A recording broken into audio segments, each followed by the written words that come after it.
All right, so we're going to do the reflections demo on the flood painting. I like to start by picking out some of my colors. There's sort of two approaches you could take on this. You could either wet blend all your water right up to the house and then slowly sort of try to paint the whites back in and then go back and forth between adding the reflections, the darker tones of the water back in. Or you could entirely paint the white house like it's extending through the water and then paint the water over it. I'm going to sort of split the difference. So I'm beginning by just sort of very roughly blocking in some of the colors that we're going to have on the house and then extending them down into the water. So that's our whites. That's those kind of bluish, grayish, blackish shadows, kind of charcoaly with a nice blue tint to them. One of the reasons I like doing it this way is the quicker we build up paint in one area, the easier it becomes to like do soft little transitions over it later by kind of putting those in. Also, we get the raised paint lines of them extending down, so even when I start painting over it and creating more of the water blending, I'll have sort of guidelines and it will help it blend a little smoother later. But as with always, it's going to take a couple layers and it's going to take a little back and forth before you feel like you've gotten it to where you want it to be. You can see from my sketch I've drawn roughly the line of the house and then also how it extends into the water and a little tiny amount of like where some of those shadows and blockings might go. I'm creating that shadow color by using a little bit of white, a little bit of blue, and a little bit of black.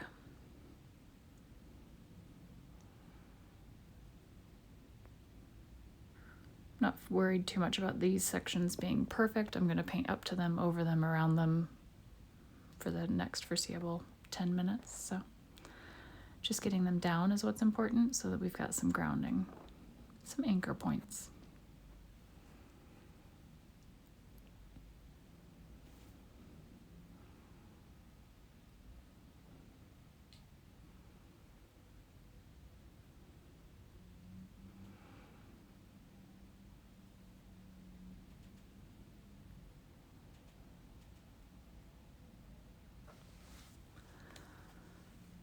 So I'm trying to match the intensity of the shadows both above and below, but to me it's the darkest ones that show through the best in the water, so they do maintain the same level.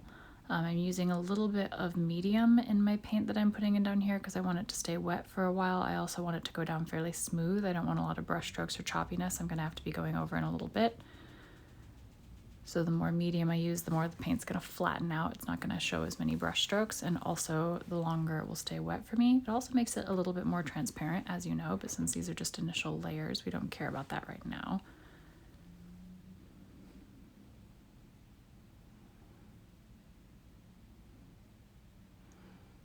Forgive the band-aid on my hand. I cut myself. One of those weeks. So here I'm starting to add in the white downward streaks. We've got highlights, we've got shadows. We can start beginning to think about how we want to add in color.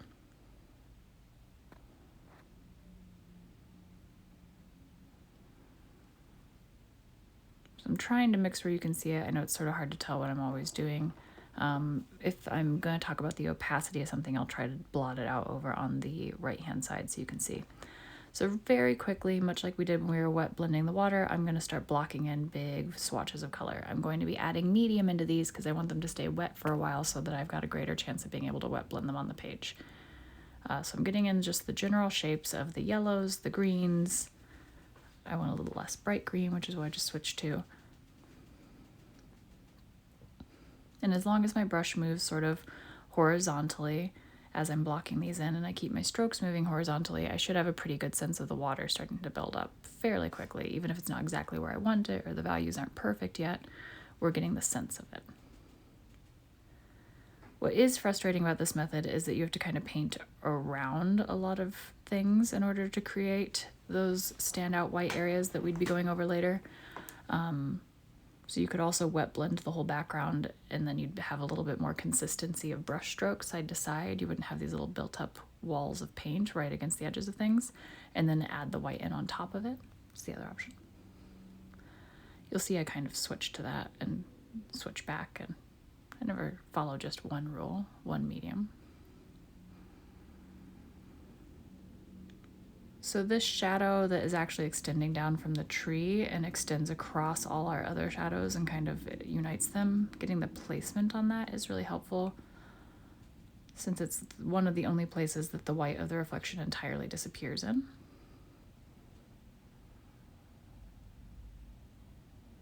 That might be a useful one to draw in advance. I'm just sort of eyeballing it right now.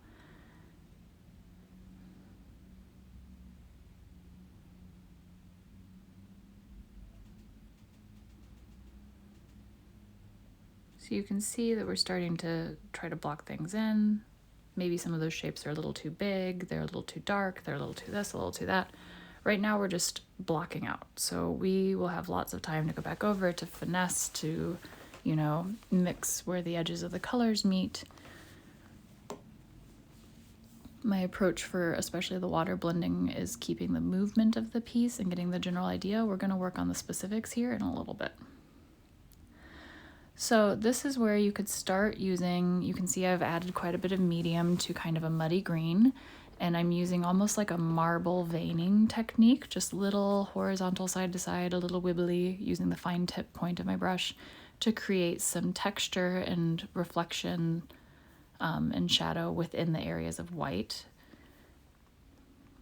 I want them in both a yellow and a green, but neither of them's like a bright color, so I've kind of mudded them out, and they both have quite a bit of medium in them, so they're translucent-ish. So I went ahead and let that entirely dry, so that's sort of our base coat, and now I'm going to be a little braver as I go over different areas. So you can see I just painted entirely over that with a little bit of medium so that it's translucent still, but I can add the whites back in. We're going to get a little more specific about color placement now.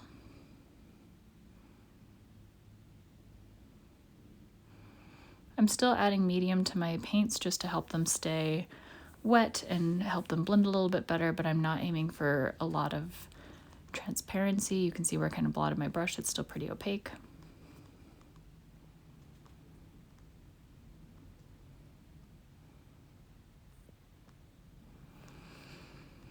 So right now you could see the reflection, but it's a little chonky. It's a little non-specific.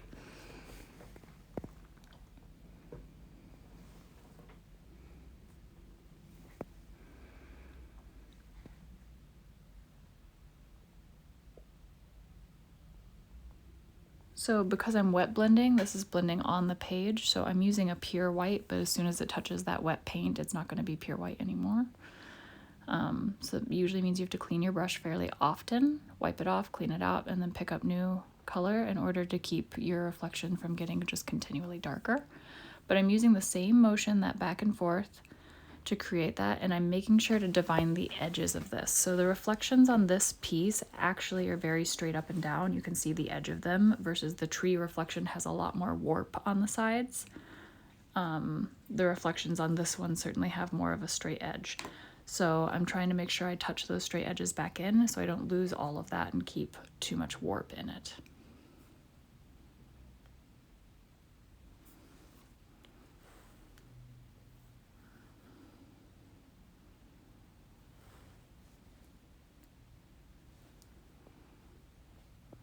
So the shadow colors are also reflected, so I'm going to go ahead and bump them up closer to where I actually want them to be in the painting, which is a little bit bluer and also a little duller, and then carry those down with a little bit of translucency in them across some of the areas, once again maintaining sort of that vertical side edge as well as a little bit of like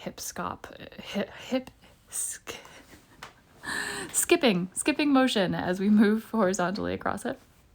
I'm also going to add some buff and some of the buffed in colors to the white so it doesn't look so stark, so bright. Even though what we're focusing on in the demo is the water, it kind of throws you if the top looks too white.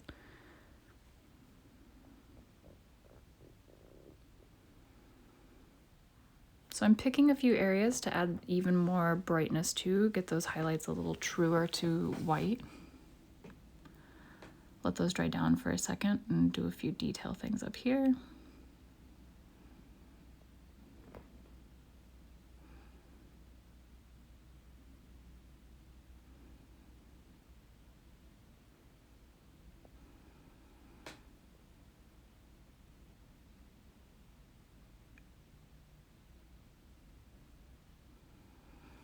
So you can see it's starting to take shape. We're getting the right amount of white that we're seeing down at the bottom. We're also getting some where it seems maybe a little too solid, too bright now. So I'm using some gel medium and very watered down mediums. The paint is sort of just hit tacky. It's not dry yet, but it's not very wet.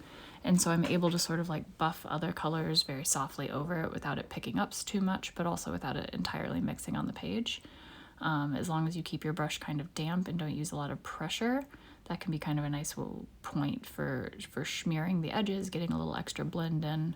That drying time, that stage in the drying time is really useful. So now I'm going back and carrying those shadows down. One of the things that helps sell the reflective quality is also like the line of the shadow from the window coming all the way down in that straight edge.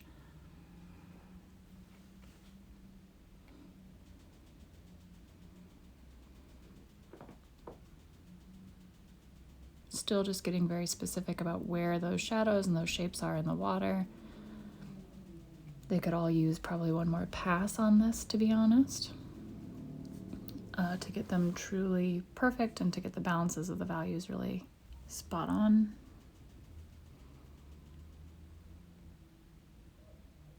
And you can see where, like, as it's not a consistent line coming down, it sort of hops and skips over some areas where there's darker, brighter horizontal lights in order for that to work. So here is our finished product.